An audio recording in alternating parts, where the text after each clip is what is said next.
Welcome back to another week of Instigating with Clarky and Drury, or just Drury. Clarky's under the weather. Get well soon, buddy. And that's okay. I've got it handled here because we've got a great guest on, a friend of the show. You know this guy, longtime freelance sports host, done a lot of work with our friends over at Homestand. Back in the day, we worked together at Fight Network. One day we'll have to tell some war stories about that time. Our buddy, Albert Vartanian. Albert, how are you, brother? Good, brother. Thanks for having me on. Send my best to Clarky.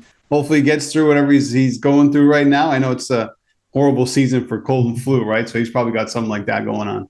You know what I think it is, man? I think he has Mitch Marner withdrawal. That's what I think he's suffering from.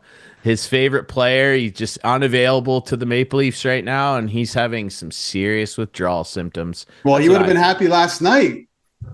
Absolutely. Absolutely. Four Nations got kicked off, and we'll dig into that a little bit, of course. And I know you wanted to talk about Mr. Marner, or as Clarky affectionately refers to him as Mr. Fancy Pants. And we'll talk about him pretty soon. But the main reason we wanted to have you on, buddy, is to talk about that Super Bowl. And there was really nothing super about it. I haven't seen a Super Bowl that bad since the Seahawks waxed Peyton Manning and the Broncos that one year in 2012 when the Legion of Boom was going off, and Philadelphia supplied their own Legion of Boom against Patty Mahomes and the Chiefs going for that three-peat. It was not to be. What the hell happened in this thing, man? Because look, like, I'm a Patriots guy. I love Tommy Brady. I didn't want to see this historic three-peat. I didn't want to see it. And Philly, I'm not the biggest fan of that city either. But what the hell happened here? Because not even I could envision Patrick Mahomes and his offense playing that poorly. What did you make of it? I think everyone's still trying to figure out what happened at that Super Bowl. But I mean, what was, previewing that Super Bowl was kind of painful in so many ways, because what was the conversation heading into it? It was, well, the Eagles are one of the best teams in the league on paper. They got a great quarterback, great defense, great run game, great special teams, great everything, the tush push, but it's the Chiefs. That was basically the conversation around the Super Bowl. So I felt like the lead up to the Super Bowl was kind of flat, and that's how the game ended up panning out. But it was incredible to see, because we haven't seen the Chiefs or Patrick Mahomes in that position in a very long time. This is a team that's made the Super Bowl, 5 in the last 6 or 7 years? So, perennial winners going for a three-peat, and they get completely shut down and shut out by the Eagles, who just had a better game plan and executed it much better. And we saw Mahomes make some throws that he normally doesn't. People will, maybe look at his stats in 10 years' time. They're like, well, he actually had a pretty good Super Bowl, when that really wasn't the case. A lot of that came in garbage time. But yeah, it was a surprising result. I thought I was on the Chiefs. I was backing the three-peat. It's something I actually wanted to see. I'm a fan of dynasties. I know a lot of people aren't, but I'm a fan of dynasties. And it would have been crazy to see an NFL team win 3 in a row, it's so unlikely and it's so difficult to do. That's why it never happened. So that's something I was looking forward to. And that just wasn't the case, Ryan. It was just one of those games where the Eagles were just that much better, and the Chiefs couldn't contend. And I think what was interesting, too, was the Eagles did it without the other storyline that was dominant, and that was Saquon Barkley needing to go off. That's what you heard from a lot of the pundits. Oh, well, if the Eagles are going to do this, Saquon's going to have to do Saquon stuff. And he really did, and I think he ended up with a little over 60 yards. Let me double-check that. And overall, he really didn't rack up crazy. 57 yards on 25 carries. 2.3 yards per carry. Like, that's not Saquon-esque. I mean, he got some key first downs for them and everything on short yardage, but he didn't exactly go off and have a Superman performance, albeit breaking Eric Dickerson's, Terrell Davis's combined regular season and playoff rushing record, which, I mean, I think probably instantly catapults him into Hall of Fame conversation. But the Eagles did it with just good, smart offensive plays, play action, and some explosive throws from Jalen Hurts, who has completely turned the narrative of his early career around as well, Albert. Yeah, absolutely. And I think one of the things that that bothered the Eagles was that, the Chiefs were going for a three-peat. And I don't know if you read the story, but Pat Riley has a trademark on three-peat. And before the Super Bowl, the Chiefs were trying to get Pat Riley to allow them to use three-peat, I guess, for merchandise to sell after they won the Super Bowl. And after the fact, we heard from Eagles players that they were pissed off about that. Like, that put a huge chip on their shoulder. Like, these guys are trying to put out this merchandise like they won already, and they're talking about the three-peat, and we haven't even played the game yet. And I'm not saying that was the only reason why the Eagles won, but I think if you look back on that, it's one of those situations where the Chiefs, I think, maybe took their foot off the pedal a little bit, considering that that's one of the things that they're thinking about. That's something that was put out there, not necessarily that the players were talking about it, but that's the position I think the Chiefs' mindset was in slightly, is that maybe they were underestimating the Eagles a little bit, and they went into it with a bit of arrogance, and I think that hurt them in the end. That's a pretty dominant storyline right now in the aftermath of all this. I mean, it's 24-0 at halftime, and the Chiefs had like 38 total yards of offense at half.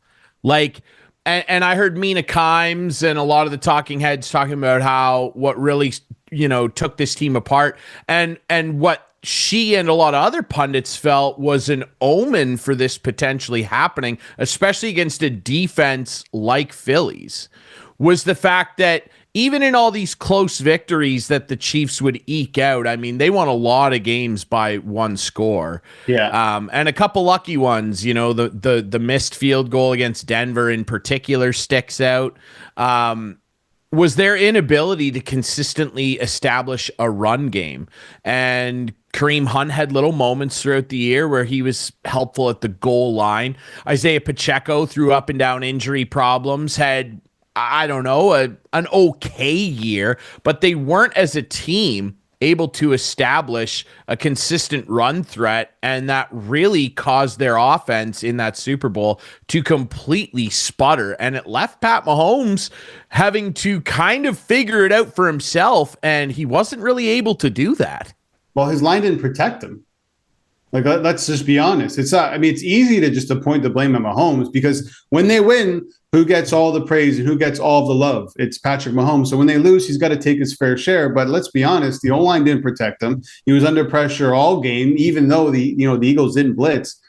But it's just one of those situations where it was a complete breakdown, offensively. And actually, you know what? Defensively, they weren't bad. It's just the fact that the offense couldn't click. They couldn't score. Travis Kelce was nowhere to be seen. They don't really have that true number one wide receiver target. I mean, Worthy was good, but I think they needed a level above that. Maybe going into next season, that's something that they look at. Maybe they reunite with Tyreek Hill, or they try to bring over one of maybe Cooper Kupp or something like that. And I think they're really lacking that on offense. But no protection for the quarterback. I don't care if you're Patrick Mahomes or Tom Brady. It's going to be a long day, and it's going to be difficult when you're going up against Vic Fangio's defense.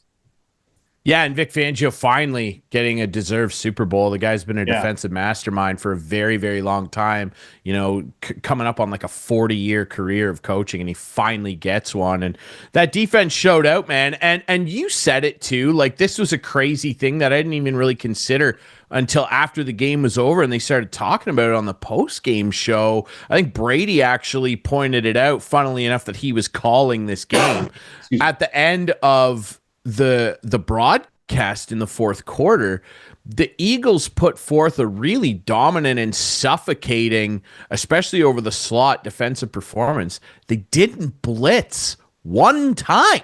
Yeah. They didn't blitz. They created all that pressure and sacked Mahomes. I believe it ended up being 4.5 times with just a front four. No extra help from the linebackers, no drop down, no leaving nickel coverage to get a cornerback or a safety to drop down and blitz. None. It's a fascinating stat, and it really speaks to that lack of offensive production from the receiver core that didn't really get open quickly enough as protection broke down around Mahomes throughout the game. Yeah, absolutely. And now you're looking at the Eagles heading into next season. It's a really good defense, relatively young defense in certain areas. It doesn't look like anyone's going anywhere. It's going to be the same team heading into next season. The offense has obviously taken a step. Jalen Hurts has taken a step. Saquon Barkley is, arguably the best running back. Well, he is the best running back in the league, only going to get better. Now, this team is going to be a force next season and maybe for a couple seasons moving forward. I'd be scared if I was any other team, especially in the NFC with the Eagles being there. I was reading a report today that they could be in on Myles Garrett. Imagine Myles Garrett with the Eagles on that defense. That's, next to unstoppable. But who knows? Maybe the Eagles are the next dynasty that we didn't see coming. And that's something that I think, it's just to think about Myles Garrett on that team, combining him with guys like Josh Sweat and Big Play Slay, Cooper DeJean. Did he ever have a coming out party with that incredible pick on Mahomes? And yeah, you mentioned it earlier, like you'll look at his final line, which, punctuated by that awful first half. 21 of 32, 257 yards, 3 tuds, 2 picks, 2 really bad picks, one of them a pick 6, and one of them that led directly to 6 points right after. Yeah. Like you look at that and go, okay, that's a pretty good number. It's just that, like you said, 2 of those, well, 3 touchdowns, really, 2 of them especially came in very much garbage time, including what will ultimately, unfortunately, be forgotten, that unbelievable 65-yard bomb to Worthy. They needed that in the first quarter, though. And one thing that shocked me, too, despite some of the pressure that the Eagles were able to maintain with that front 4 and not blitzing, was that, Mahomes had time taken away and he got sacked a few times, but it wasn't an outrageous amount, didn't face a blitz, and he couldn't find any way to unlock this defense. And I'm sorry, but like we heard about it, the three-peat, he's already going to be better than Brady if he wins it, which I disagreed with. Now, I tweeted right after the game, Albert, the conversation is officially, and it always was to me, and I'm biased, it's dead. That the comparison of, Mahomes is already up there with Brady in GOAT territory, it took a shotgun blast right to the back, in my opinion. Tom Brady never, ever, ever got his ass whooped like that in a Super Bowl. He lost 3 Super Bowls. Yes, he did. You know what the combined total was that he lost those 3 Super Bowls by? 2 to the Giants, 1 to the Eagles. 15 points total across the 3 losses. Never mind the 7 wins. Patrick Mahomes lost 2 Super Bowls in embarrassing fashion now, to Brady's Bucks and now to these Eagles, by 40 points. Like, I'm sorry, man. I don't know where you stand on this, but I don't even think that guy is close to my boy TB12. It's hard to get close to TB12. I won't say that the GOAT debate is dead, because Patrick Mahomes has a lot of years ahead of him. He's still an elite quarterback, the best quarterback in the league. So let's say the GOAT debate is on simmer right now. It's just simmering. He's going to get back to the Super Bowl at some point, you would think. Maybe it won't be with the Chiefs. Who knows? But you have to imagine that he's that good. He's going to get back to the Super Bowl maybe a couple of times, and he'll have a couple of chances to win a few more rings. But yeah, listen, what Tom Brady did throughout his career, it's almost impossible to replicate. And, one of the things that I thought about in that game, when the Chiefs go in, they were down by 20 plus points. You're thinking Mahomes, okay, maybe he comes out and does something special, but watching that game, I don't know if you felt the same way, but I never really had that feeling that the Chiefs were ever going to come back or ever be in that game. Now, if you put Tom Brady in that position at any age throughout his prime or his peak, even when he was with Tampa Bay when he won it, he's going into that locker room. The expectation as a fan for Tom Brady is that he's going to come out, he's going to do something special and get his team back into the game. That is the absolute expectation. And I think that's the difference between Mahomes and Tom Brady, is that Tom Brady has the expectation to come back and win that game because he's done that before. Mahomes, he's not quite there yet. And that's a huge, huge gap that needs to be bridged by Patrick Mahomes. It's going to be hard to do it. Like, I don't already debate that I would comfortably put Mahomes in the top 10. I would even hear arguments for top 5. Top 3 would be difficult for me because I still think that Joe Montana is firmly in number 2. And I still firmly believe, as much as I don't like the guy, that Peyton Manning would probably be 3 for me. Right. I would even have probably Drew Brees at 4, maybe interchange him and Peyton. And I'd put Mahomes at 5. I don't have a a terrible problem with that.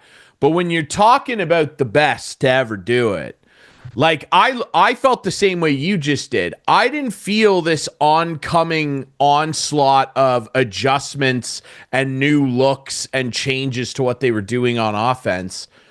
But I did say to everybody that I was at the Super Bowl party with, I said, if my guy Tom Brady was playing quarterback for this team, we would be in for a hell of a spectacle in this second half. The reason why is because, listen, and Tom Brady has talked about this a lot since he became a broadcaster, and he was on Colin Cowherd's podcast before the Super Bowl and talked about what made him special. And he's always said, I'm not the best athlete. I never have been. I'm not a super athletic guy. I just took care of my body. But my superpower was I studied harder than anybody, and I knew everybody's defense intimately. I knew exactly what they were going to do before they did it. I knew what every look meant. I knew what the linebackers were doing. I knew what it meant. I knew when blitzes were coming, and even when I didn't, I knew when to check down and find somebody, because everyone on my team, he held everyone to such a high standard that he expected everyone to know exactly where to be. So Tom had 3 or 4 reads constantly. He knew where people were going to be. He didn't even have to look. He just knew someone was open over there. Right. And I don't get the impression that, and this isn't just a Mahomes thing, I think it's many of the quarterbacks in the NFL nowadays. I don't think people study film the way that guy did, and the way that Peyton did, and the way that Aaron Rodgers used to. They took it so seriously, and I don't think that guys know the other team's defense as intimately as those guys did. They know their offense as well, but they don't know the defensive reads up and down. And I just feel like if Tom Brady went into that game, came down from the booth and took over, I don't know that he'd come back and win it. I mean, he did it once. Doing it twice would be a tall task.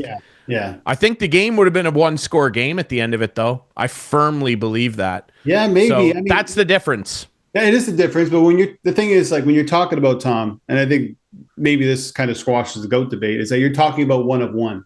Yeah, I wouldn't be surprised if, Patrick Mahomes or, Josh Allen, watch as much tape as Tom Brady did. I think it's just maybe Brady processed that information a bit differently because he didn't have the same athletic abilities as a Josh Allen or Patrick Mahomes or Lamar Jackson. So his work came in a different way, and he had to put all his eggs in that basket. Whereas, Patrick Mahomes, he can rely on different things. Like, he has magic in different ways, and that's okay.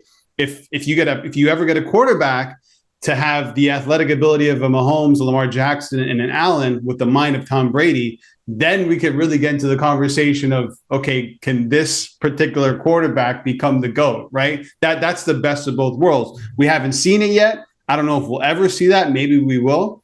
But that's just kind of what puts Tom Brady at the top, is that no one else really read or saw the game the same way that he did.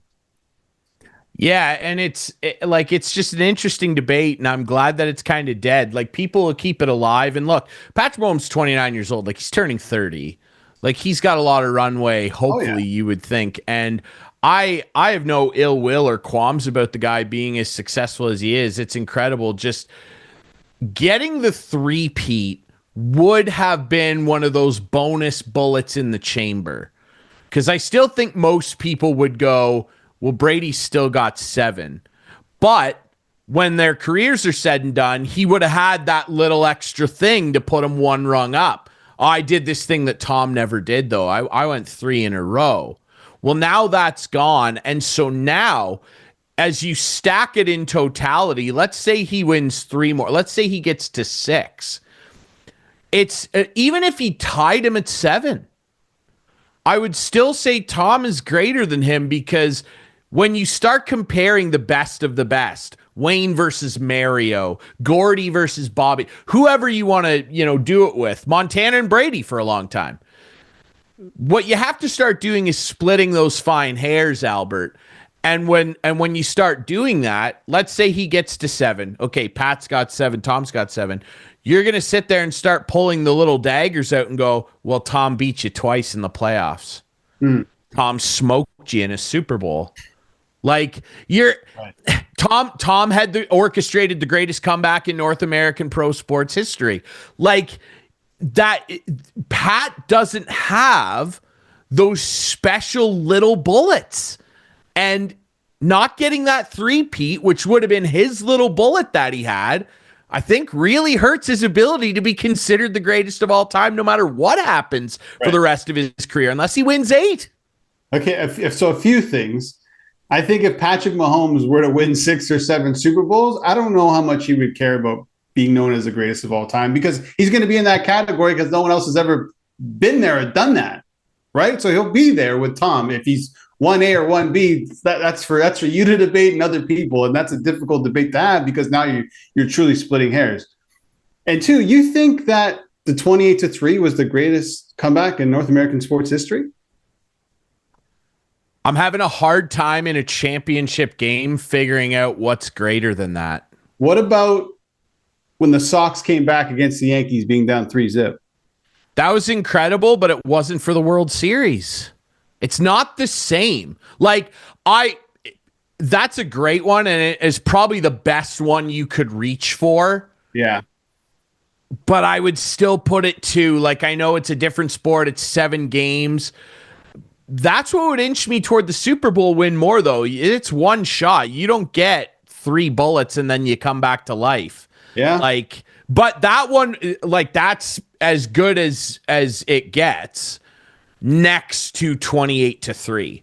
Yeah, of like course. 28-3 we're talking about 2 things that were, almost impossible to even think of and almost impossible to even pull off. I'm just, I'm trying to think in my head on the fly here of some other great comebacks, and I think maybe those 2 are at the top of the list. I think they would be in the lexicon of North American sports, certainly. Yeah. I mean, when you expand it to that Barcelona comeback in the Champions League a few years ago against PSG down 5-1, that was crazy. There's got to be something in golf that I'm forgetting. I feel like there's something in golf that I'm forgetting here. Yeah, there'd be a few in golf. Well, I mean, remember when Greg Norman shanked away the Masters that one year? What was that, 94? The Great White Shark. The Great White Shark, man. The Great White Shark. Yeah. Or as Jeff O'Neill likes to refer to him as, the Great White Shart. So he had a tough he had a few majors slip away from him, actually. Oh yeah, he's been catching strays for a few years now, ever since he left the PGA, went to Live. Like, no, not even the people at Live talk well about the guy. No, he's not a popular dude. Greg Norman's a bitter man. And ultimately, I don't think Patrick Mahomes will be. I think that he'll bounce back from this. I think he'll get at least one more. I would be surprised 2.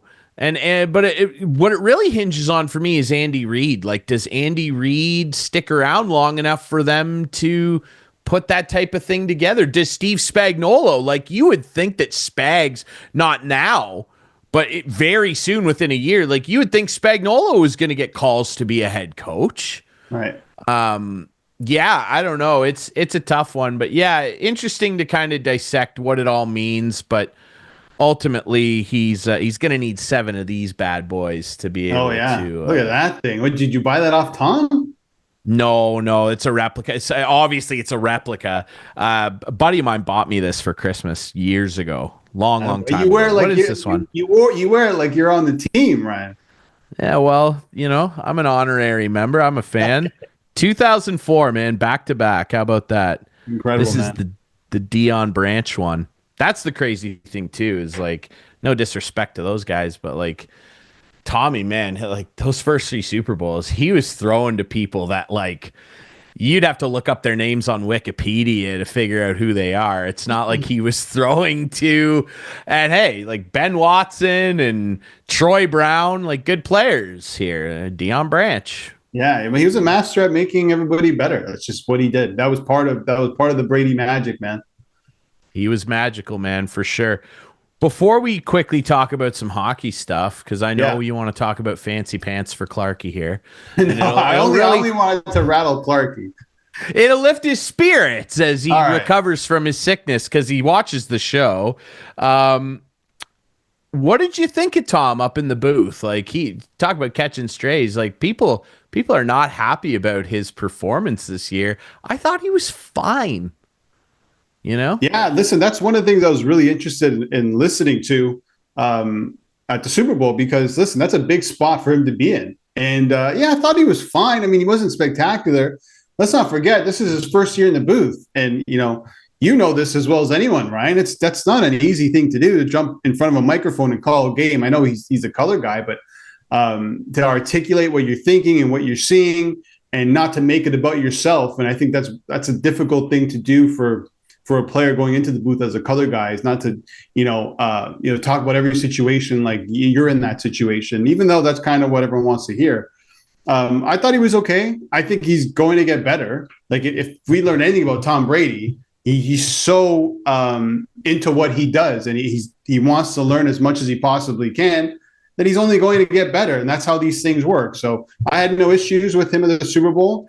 I thought the play, I can't remember the play guy's name, slipping on top of my mind. Kevin Burkhardt. Yeah, Burkhardt. Yeah, Burkhardt was great. I thought he's fantastic. He filled in the gaps when he needed to, and it was fine. But if you think that Brady is just not going to be a good color guy, I think you got another thing coming. I think he's going to be fine. Yeah, he'll be fine. Honestly, too, and like, it's not an excuse that I'm trying to build in for my boy here, my precious Tom. But yeah. I think that he was like genuinely shell shocked by how bad the game was. Like, yeah. I think he was revved up to like break down some Mahomes magic and the crazy juke and jive that he could get away from guys and make a crazy flip pass. And we just didn't get it. We got none of it up until that garbage time 65-yard rocket. Yeah. And I think he was trying to kind of be like, what's going on with these guys right now? Well, that also puts him in a tough situation, because when it comes to a blowout, what do? It's time for story time for big picture talk. You can't break down every single play when, the Chiefs are down by 30 points or whatever it was. So that's another aspect that he's probably not even used to. It's like, okay, the play-by-play guy is going to start throwing stuff at you. Start telling us some stories, Tom, because you've been here more than anybody else. It's a tough spot to be in too, right? I will say I have one criticism, is that he tries to be funny, but I don't think he's actually a funny guy. And there's nothing wrong with that. But when someone's trying to be funny and they're not funny, it comes off so flat. So I think maybe just try to avoid that, Tom. Tell us some stories. Tell us what it's like to be on that field in certain situations, and you'll be just fine. Yeah, I agree. Like, I know he does it in the spirit of like trying to be self-deprecating, which is great. But if it doesn't like come off naturally, like, we don't need you to be a comedian up there. Like, Romo's kind of naturally funny, and like, listening to Romo freaking out. Oh, I don't know, Jim.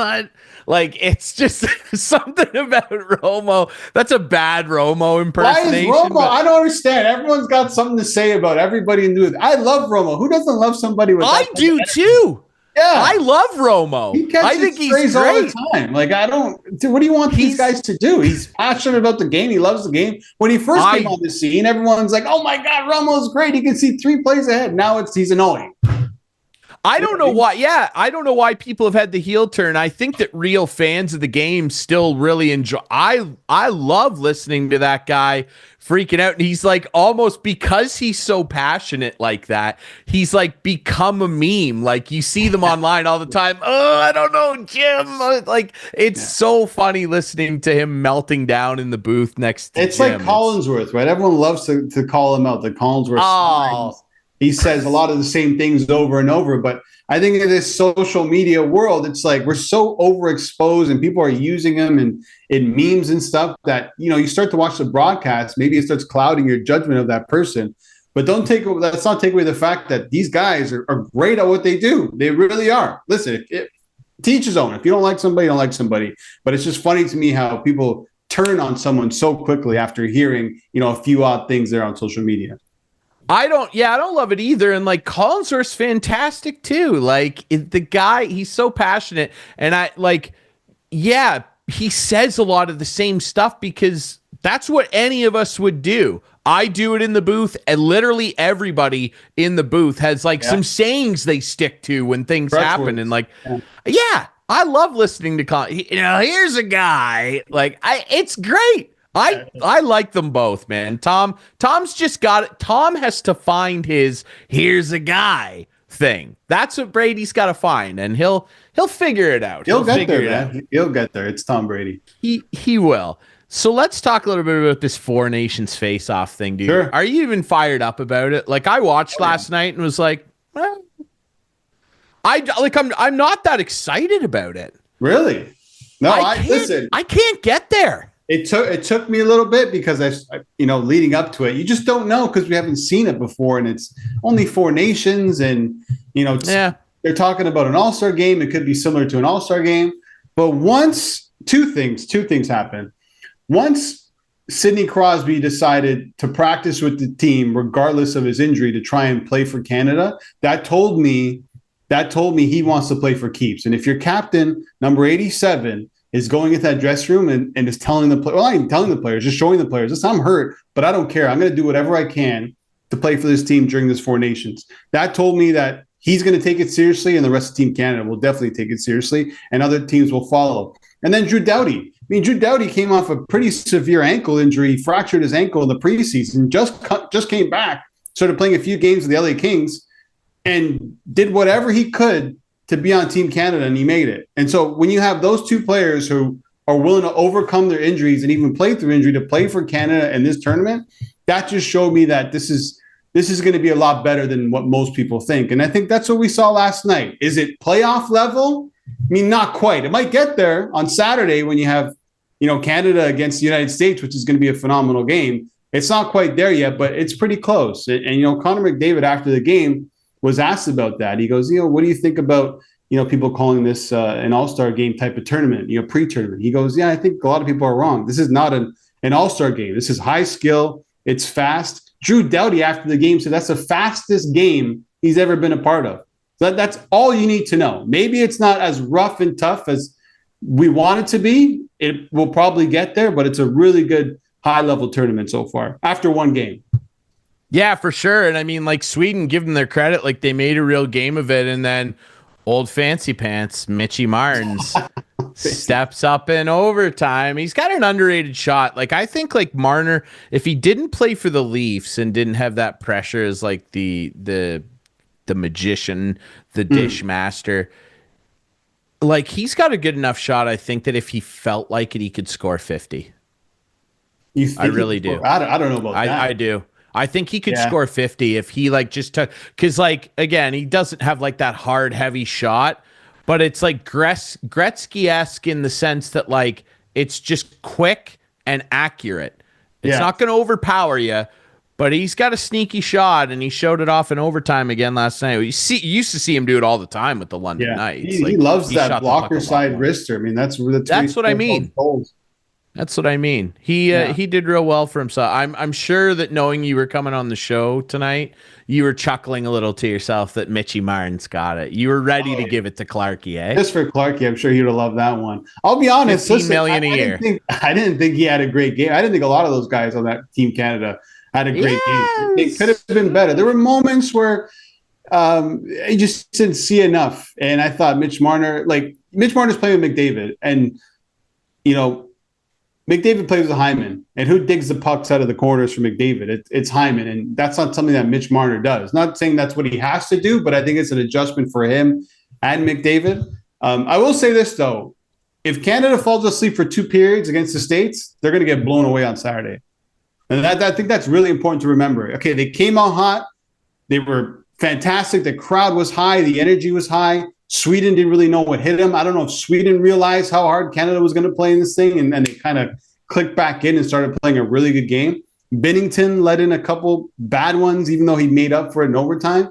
But, as much as we're on a high with Team Canada right now, there's a lot not to like about their performance. But listen, they picked up the points. They won the game. Let's see what happens on Saturday. That's the big one for sure, man. And it's always a big one when you join us on the show. Albert Vartanian, thanks so much for doing this, brother. Good to see you. Thank you, man. Appreciate it. Send my best to Clarkie.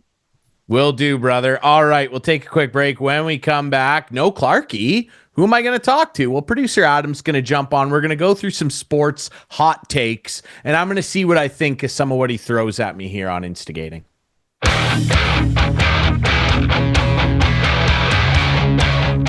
Welcome back to Instigating with Clarky and Drury. Just me this week. Clarky under the weather. Get better, my guy. I'm sure that the Mitch Marner overtime goal in Canada's opener has really lifted his spirits. We can feel it. Clarky's on the upswing because Fancy Pants supplied a game-winning goal and a thriller against Sweden. Thanks to our buddy Albert Vartanian for coming on too. Longtime freelance sports host, done a lot of work with Homestand Sports and so many others. Like I said, used to work with Albert. I first met Albert. I was like, oh, geez. We're joined by producer Adam, by the way. Producer Adam hi. is here. Hi, man. Yes, producer Adam. As I teased, producer Adam's going to join us here, and we're gonna play some Rate My Take here. Yep. I first met Albert at Fight Network. I got a part-time weekend job at Fight Network because a friend of mine who was dating and is now long married to a friend of a girl I was seeing in college. He was the executive producer there. He still is, I'm pretty sure. Shout out Tyler Warman. What a beauty he is. Him and Laura. Say hi to Frank too, their young guy. He offered me a job. He was like, yeah, we need captioning people. So I was actually working in the captioning department. Oh. So I would work in a factory in Arthur, Ontario from Monday to Friday, night shift. And then Saturday and Sunday, I would drive to Toronto from Arthur to Fight Network at like 4 p.m. and I would caption shows. And I didn't know what I was getting. Could be old school UFC, Japanese wrestling, kickboxing. And I would have to type out the closed captioning for hearing impaired viewers. And that was interesting. Although I will say I did get to like edit some stuff for the website. I got to produce a fight promo thing that we did the one night before a Floyd Mayweather fight. Like I got to do some fun stuff too. Nice. But it was mostly captioning, and Albert worked there and was an editor and captioner as well. It was, that's where we first met, and just what a good dude. Oh, yes. He's a throwback. Absolutely. What year was that you're doing that for Fight Network, approximately? Fight Network, geez. I'm going to kick myself back to, I want to say that was probably 2013 or 14, and I was only there for like 5-6 months. Right. On weekends. When I started at Fight Network, not to turn this into a history of Ryan Drury here, when I started there, they launched, because the guy that owns Fight Network owns like 13 other channels, including like Extreme Sports and stuff like that. So they launched, when I started there for the NFL season, or it was actually might have been for baseball. I'm not sure. My memory's foggy. They launched a fantasy sports channel. Oh. And it was going to be like a 24/7 channel dedicated to fantasy sports. And I think it maybe didn't do awesome. And they invested like quite a bit of money in it, and a lot of people got let go. Oh no! Including the entire captioning department. My boss got let go, and they outsourced all the captioning to another company. And like, a lot of people ended up losing their job. That's media for you. But there you go. Albert and I, we go way back. How about that? I was just thinking about that, because if you had got that job today, I would guarantee you, I bet you they'd be like, okay, you got the job. Do you have good internet? Here's the program. Don't come in. Right? Like, that would probably be the sell. You work from your house and you do the captioning. You're not incorrect. Right. I definitely think that would be the way it would be situated. Yeah, it would be all from home stuff. Maybe go into the office on occasion for a live event or something. Yeah. But anyways, That's all inside baseball with our industry. Inside baseball, dude. There it is. Well, maybe we'll get some baseball hot takes here. I don't know what you have cooked up for me here, but rate my take. Let's bring it back in here. And I know you got some stuff to toss my way, and I'll react to it appropriately, inappropriately. We'll see. Absolutely. Well, what do you got? First, we have to play the stinger.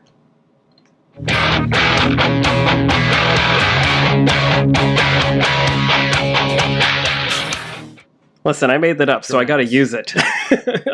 All right, so yeah, you made it. You drag it out. So my first one is the Four Nations tournament. You and Albert were talking about it a bit. I'm excited for it, and I do have something later that might involve my couch potato at the Four Nations. But what do you think? Like, give me some more on that. What do you think? Now, they announced that they're going to do the World Cup of Hockey in 2026, I think, was when the NHL started doing. 28? Okay, yeah, right. The Olympics are in 26. After the Olympics, yeah. Yeah. So what do you think of that? Like these extra tournaments? Are they kind of going back to when they had North America versus the world? That kind of thing? They can't do that because that was like bizarre. And I know what people are going to say. Well, then Draisaitl can't play probably, right? Because Germany won't get there like Anže Kopitar with Slovenia. And my response to that is too bad. Look, Canada didn't play in the Soccer World Cup for 30 years. Like, you don't just get to come because you have like one superstar. Right. Your country's got to invest and get better at the sport. And I know there's a lot of economic stuff that goes into that. I understand. But that's the way it is. We can't have a Young Guns and a Team Europe. Like, it just, and that's what will happen, though. Because it's an NHL run event. The World Cup's it's an NHL thing. And they want Draisaitl there. And they want Kopitar and guys like that there. So can't have the Russians, though. No Russia. And that's my biggest problem with these. It's just like Russia's not there. Right. And I'm sorry for what everybody... Look, I don't agree with anything that the people that run the country are up to. I think the Russian people are fantastic people. I know some Russians; they're fantastic people. I'd agree the with people that run their people that run their country are psychopaths. Yes. There's no ifs, ands, or buts about that. But Kirill Kaprizov came out the other day and said, I'm sad that I'll probably never get a chance to play for my friends, like for our national team. We're not going to be able to do it. Well, they can still do it, right? In the Olympics, it's the athletes from Russia, the former Russian nation or whatever, the Olympic athletes from Russia. It's just a very complicated subject that I am not educated enough to talk about. I'm educated enough to say I completely disagree with what's going on in the Ukraine and the broader region, on the whole. But and we literally have like 15 minutes left of the show. There's no way we're explaining this and the geopolitical pressures. But I'm not in the Foreign Affairs Office. I don't know what to say other than to say not having Russia play in these tournaments takes away from it. Oh, yeah, I agree. That's just a fact. I agree. It is. I like the idea behind the Four Nations. I don't like how they're segmenting out a whole population of the NHL players that cannot play in it just because it's Four Nations. Yeah, I think it's... And they did this because Russia, the stuff going on with Russia. Otherwise, they'd just be in this tournament. But Russia versus Canada is the greatest. I know the States are putting their stakes in there, but Russia, Canada historically is the one. Right. And these tournaments suffer quality-wise when they're not playing for whatever reason it may be. I agree. Valid or not. Now, when I bring Draisaitl, do you know he very well could owe his hockey heritage to Canada? Do you know that? Like, why does all of a sudden Germany... Because in World War II, Canada introduced Germany to hockey. As part of, there were Canadian soldiers that were wrapping up World War II and were stationed in Germany, and they actually taught the German soldiers at that time hockey, and it became very, very popular. So that's why Germany, like that's how long it takes, unless the country's behind it economically, like Canada, the United States, Sweden, Finland. It takes a long time for those players to come up. So it's very interesting to me that Leon could actually owe a debt to Canada down the road if we traced it back. Figuratively, they all do. I mean, it's our game, right? I mean, like even Russia, like Lloyd Percival wrote that book, and they based their early training. He's a Canadian guy, an expat that was over there and taught the Russians hockey drills and a new system, a new way to kind of play, and they made it their own. That's why they were such a dominant force for so long internationally. Yeah, like it all boils down to Canada, but you know. Yeah, like the Four Nations, I don't know. You know what? Saturday will be the game where it really decides whether I'm like super invested or not. Because it's USA, Canada, big boys against big boys. Let's see what happens. I don't know. That's my thoughts on it. I agree 100% on that. And we can all agree on one thing. Mario Lemieux got the best standing ovation last night in Montreal ever. Well, it's Mario. It's Quebec. Come on. Yeah. Well, in Montreal, they do the best standing O's. Oh, yeah. They do the best standing O's there. Yep, for sure. Okay, so we probably have time for one more. Pitchers and catchers reported to Dunedin today. What do you think about upcoming baseball? Set aside all the crazy, is Vlad signed? Is he not signed? What's happening? Management sucks. Set aside all that. Are you excited for baseball? Just period. And that spring training's going with our like monumentous 7-foot snowbanks here. You know, I'm excited for baseball, but I feel like this year my excitement for it will wane much earlier than it typically does because I still don't think the Jays are any good. And I think the Cubs will be good. Like they there's the rumor that they're going to sign Nick Pivetta, which is great. Add to the rotation. I'm excited about Kyle Tucker, obviously. I'm not as excited as I was the last couple years, though. Right. They took away my Oakland Athletics, so I had to jump bandwagon over to the Cubbies, which I'm fine with. Go Cubs, fly the W. The Jays are just weirdos. And I don't know what to make of whatever they're doing with this roster. But Max is pitching. Come on, Max. And after his prime, though, like typical Blue Jays, we've got the good player after his prime. If it was 10 years ago and they got Max Scherzer, I'd be so fired up. Like I'd get tickets for opening day. He'd be pitching opening day. Well, he would be. He would. And it was so funny because they're firing all these stats on Jay's social media about how Max is a great pitcher. Look at these previous stats. Only pitcher to have two no-hitters in a single season. I'm like, yeah, that's in the past. He's a great guy. I'm sure he can pitch really good still. But that was, like you said, 10 years ago. I don't know when he did the 2 no-hitters in a single season, but I'm sure he's not going to throw 2 no-hitters with these Jays teams behind him this season. No, and I don't know.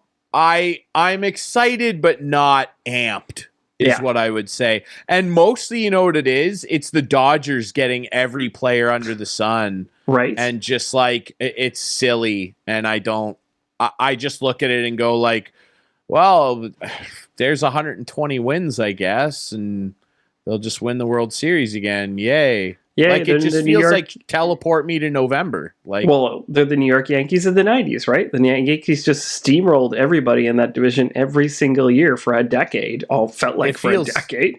It feels that way. Yeah, I'm excited. I'm not amped. Right. Is what I'll say. Good. We got time for more. What else do you have sitting there? We'll probably wrap it up with this last one because this one is touchy. On the weekend or a few days ago at a Seattle Kraken practice facility, there was an I believe 12 or 13 game, and I was astounded. We're not going to show the video. You can go find it. I'm sure you can find it. I was absolutely astounded watching this clip where a parent was not only yelling at the ref, but actually physically came onto the ice and then knocked the 2 referees down. Now, thankfully, they're not seriously injured. I'm sure there's some bumps and bruises, and maybe I don't think they broke anything, but I'm sure they're hurting because it hurts to hit the ice when you're not ready to hit the ice. But what do you think, Ryan? Like, I'm just astounded. Like, that has no place in the game, period. What those poor young officials needed was our friend Ron Asselstein to come flying from the far Right? side and bury that guy. Look, yeah, the video went viral. I'm sure if you're a sports fan, you saw it. Like, Yeah. it was all over the place. Like, I don't know, man. Like, it makes me angry. Outside of just to simply say, gotta be lifetime bans for people like this. Like, the only people hurt by this are the kids, the officials, of course. And yeah, it's a wonder why we have so much trouble throughout most sports with getting officials. And we need the officials out there to call it. Yeah, like, they're not perfect. These are volunteers a lot of the time, or they're getting like $40 a game or something to be out there and make sure that your kids have some structure when they go out there. Otherwise, you might as well just play house league hockey with wide open chaos, no blue lines, and it's pond hockey. And at that stage, you might as well not even spend money to get the equipment. You might as well just freeze your backyard and throw your kid out there and let them have a free skate, because that's what it is without officials. Yep. Absolutely, we get on here and we harp on the pro refs. We get on here and we get upset with pro referees and how could you not make that call? Well, the other guy on the show does anyway, but I do too. But like, when it comes to youth sports, like, come on, man, really? That's ridiculous. And you're unhinged to jump over and assault a young person like that who's giving their time so that your kid can play not only the game we love, but any sport, any game. And it's embarrassing, and it's just got to be blanket, uniform, unappealable lifetime bans from sporting facilities for people that do stuff like this. Well, I agree. It's got to be, and again, it's got to be no appeal. It's a one and done thing. Yeah. Because it's an extreme, and people go, well, that's an extreme punishment. It's an extreme thing to do. Oh yeah, like to walk jumped onto over the glass, and got on the over the glass onto the ice to push over it because you thought the slashing call that he called against little Billy wasn't a good call. Yeah, I agree. And lifetime bans. Do you know who I feel the worst for in this whole situation is that kid, that dad's kid. That kid will be followed the whole time. He'll be like, "Oh, you're the kid whose dad did such and such years ago." Like, they'll remember that. Exactly. And that sucks for little Billy. Absolutely. And I don't know if that's actually the kid's name. No, I don't know either. They're keeping it pretty secret, which is perfectly fine. They need to not let that kid's name out. But all the kids on that team are going to be like, Jesus, Billy's dad. Well, what and that know the hockey community, the rumor will get around and it'll follow him, and he might not get selected for teams just for that reason. Period. He might not get selected for rep teams and higher up leagues. Yeah, because they don't want to deal with that crap that comes with the parent. Someone said to me once, a coach, a minor coach of a high-end U14 team, I'm not going to say who, they said, and they've been doing it a long, long time, coached in junior hockey, coached in major junior, coached in the AHL, guy I know, and he works with a very high-end U14 team.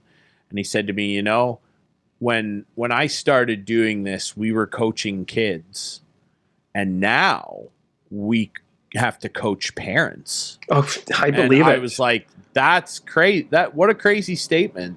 Right? They probably spend more time coaching the parents, like, okay, you got to keep your like all the youth sport, like all the stuff they have up in arenas, like play safe and all that. They probably spend more time. Like, I know when you sign up for the Steelheads hockey here in Hanover as a parent, you have to take a course on that, which I'm fine. Don't get me wrong. I'm glad they're doing that kind of thing, especially for people that would jump onto the ice, that they have that level of knowledge, but it's ridiculous that they have to enforce that level of knowledge when you sign your kid up to play in hockey. There's it's common sense. It's just common sense. You should not be jumping on the ice and doing this. You should not be yelling at referees obscenities and cursing them and stuff at this level of hockey. No, yeah, that's just the thing, right? Like, you step back a little and you look at it in totality and kind of go like, why is a guy like the guy who told me that story, like, why are they having to spend time in an office with parents talking through what's going on with the team? Yep. They're not on the team. Yeah. Right? Should be spending time on the ice, drawing up plays, teaching kids the fundamentals, making them better. Not sitting in an office with some angry guy who's mad that his kid's on the third line. I agree. You know, it'd be interesting way back It's like these parents want their kids to have no adversity. Right? And that's what you actually learn from. You don't learn from being the best all the time. Yep. You learn from going, you can do that better. You're on the third line. Work hard and work your way up the lineup. Earn your ice. Parents don't think, no, my kid's really good because he can backhand, toe drag, and go top shelf, and the other kids on the team can't. So he should just get 29 minutes of ice time. Exactly. Like, why is he only getting 2 minutes? Well, he was not playing that well, so we benched him for a bit. That's how the game works. It's a wild thing to explain to some guy. It's absolutely insane, dude. All right. You know, I know we got to get going, but you know who'd be interested to get the opinion on this, and I'm sure he does have a very strong opinion. Friend of the show, Steve McAllister. I ran into Steve on December 28th at the PGHL All-Star Game, and he was there observing the referees for the All-Star Game who were newer referees. He was observing for them. So I'm like, oh my God, could you imagine? He probably just flipped his top when this came. I'm sure somebody sent it to him. He's had to have seen it. He tweeted about it, I'm pretty sure. Did he? Okay. I'm sure he flipped his top about it. I know he's aware of it. Yeah. I would not want to mess with an angry Steve McCallie. Friend of the show, beauty of a guy. I wouldn't want to piss that gentleman off, let me tell you what. And he's doing great work with those young referees. We need the young referees to come up to have referees in the pros. Anyways, we could talk forever. He's doing a bunch of consulting stuff with the OHA and helping officials out, which of course doing great work, Steve. It's a beauty. Steve McAllister, he's a legend. All right, let's wrap it up with some couch potato action here. And I always let Clarky go first, so I'm going to let you go first, too. Oh, thank you. Thank you so much. Okay. Well, I've got a couch potato, like I said, that relates to the Four Nations, so I'll just let this play for a bit, then I want to talk about it for a bit. Firepower for you. Here McDavid getting it back to McCarr at the line. Back onto the stick, but Connor McDavid gets it back from Crosby. Back to Crosby. What a goal to start it off! Power play, Nathan Mackinnon! Yeah, why couldn't I not bring up my boy Nate Dogg with an amazing power play goal? And how is this like? We're watching the highlight, the replay. How is this even fair, Ryan? Like the line for this power play is Sam Reinhart, Connor McDavid, Sidney Crosby, Nathan MacKinnon, and Cale Makar. Like. Is that even fair? And of course, it's a sweet backhand pass from Crosby right over onto the stick of McKinnon, and then he puts it in. It's unfair. Really is. It's about as disgusting a top power play unit as you could ever find throughout the history of the game in terms of skill. Yeah, top to bottom, it's psychotic. That's. I agree. I'd actually watched the highlight twice just to hear those names all get called because Cale. To Connor McDavid, to Sidney Crosby, back to McDavid, back to Crosby, over to McKinnon, they score. I'm like, did I just hear all the names correctly who's on the ice? That's what I'm liking about the Four Nations so far. So that's my couch potato for the week. Yeah, it's a good one. Nate's he's leading the league in points. He's a freak, man. He's special stuff. He is special stuff. Listen, this pennant over here has just the first two Stanleys. It doesn't have the third. Maybe it has to have a fourth soon. You never know. Nishis is playing really good. He's good. He's good enough to potentially go and get another one for sure. He is. Yeah. Speaking of special and really, really good, my couch potatoes. It's very simple. It's my guy. It's Tommy Brady. It's not a surprise. And listen. A lot of people, we talked about this earlier with my friend Albert Vartanian. Follow him on social media. We talked a lot about people coming for my guy. Been a lot of people over the last couple years, really, trying to come for my guy's legacy here. And it's just not happening. I'm sorry. You can't do this stuff if you're Pat Mahomes or Aaron Rodgers or Peyton Manning. Run down the list. You are all firmly in no better than second because nobody is better than this gentleman right here, okay? I'm sorry. Goodbye. See ya. You can't do that in 2 Super Bowl losses, losing by a combined 40 points, and still be down 4 rings to the man and claim to me that this guy is already at GOAT status. He's not. And as a matter of fact, he's not even close. I love Patrick Mahomes. I love watching him play. He's one of the most incredible talents we've ever seen in the league. But he's not TB12. And very simply, that is why Tom Brady could be my couch potato every week. He could. Adam, Oh, absolutely. of what he achieved. He could be my couch potato every single week. And that's that. GOAT? Not until you push my guy off the pedestal, and you're not even at the base of the pedestal. You're not even in the same room as the pedestal.